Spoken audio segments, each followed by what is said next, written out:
Hey guys, in this video I'm going to show you the two strategies that people often use to lift something up from the floor that lead to overstrain of the back.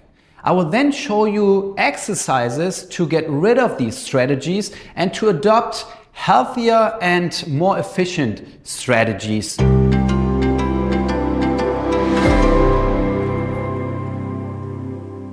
A lot of times people throw out their back because they were lifting something up from the floor and that led to an overstrain of the back and that sharp pain that they feel. Even though it's probably not only been that one bad movement, but there's been a history of unhealthy behaviors leading up to just this one movement then being the last straw. I often observe that people use two strategies that are not really the most efficient ones. So there's one type of people that whenever they lift something up, they keep the pelvis in an anteriorly tilted position, so a tip forward position where we have an arched back, and then they bend forward, and when they then lift things up, they keep the pelvis in this anterior tilt and they only use the back muscles. That leads to overstrain of those back muscles.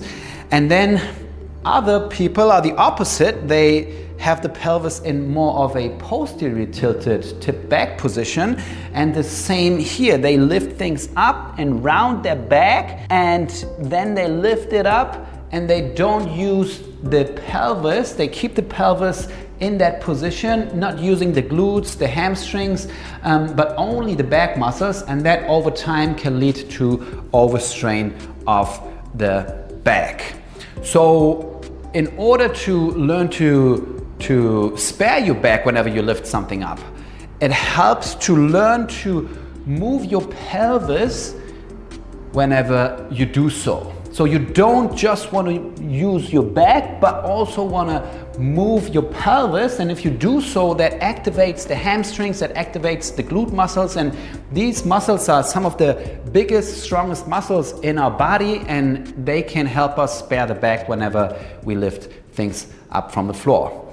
So let's start by learning different pelvic movements. So first, I want you to hold your pelvis on both sides and imagine you would hold a bowl of water filled with water inside your hands, and you now want to pour water out the front, so you have to tip the pelvis or the bowl forward so that water can spill out from the front, and you then want to do the opposite, so you tip it back trying to pour water out from the back.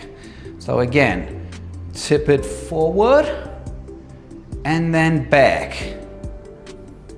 These movements, even though they might seem easy, can be hard for you if you're not used to them and if you were stuck in either an anterior tilt or a posterior tilt. So really try to focus on tipping the pelvis forward and back as much as possible. You might only be able to do it just a little tiny bit, but that's fine. The more often you do it, the better you will get. And try to also not move your rib cage alongside. So keep the rib cage stable, not moving, and only move your pelvis.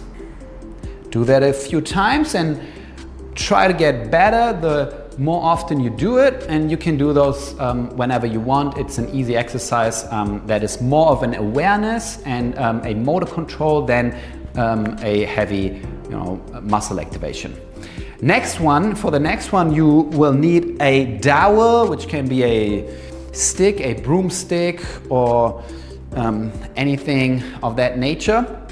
And we now want to have the stick behind our back so that it touches our pelvis, the mid-back, and our head. Then you get into a hip width position, have your knees bent slightly, and you now want to keep the contact with the stick in all three parts of your back. And now you lean forward, hinging from the pelvis, from the hips, Keep the knees just slightly bent and go as low as you can without losing the contact of the stick. So keep the stick especially in touch with your pelvis, and then go to your lowest point and then push the hips forward and come up again. So bend forward only to the point where you can still maintain that straight spine and maintain contact with the stick. If it's only to this point, that's fine, but go as low as you can and then come all the way up again using your hamstring and your glute muscles. So really try to focus on moving the pelvis back and forward and keep the spine in this more straight position. Let's do another 3 repetitions, really focusing on the pelvis here, keeping the back straight, and the last one as far down as possible. Try to remember how far you could lean forward. And now what we're gonna do is we will have the stick pressed into the floor in front of us with our arms extended. We again bend the knees slightly, and we now want to do the same thing. We kind of shoot the pelvis back and bring our upper body forward, pushing the stick away from us, really elongating the spine here, and try to go only as low as you've been before. So try to remember how deep you could go, and then go into this position.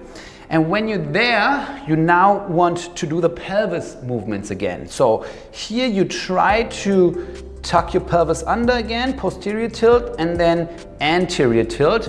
Only if that feels comfortable for you. If you have pain in that position, then don't do it.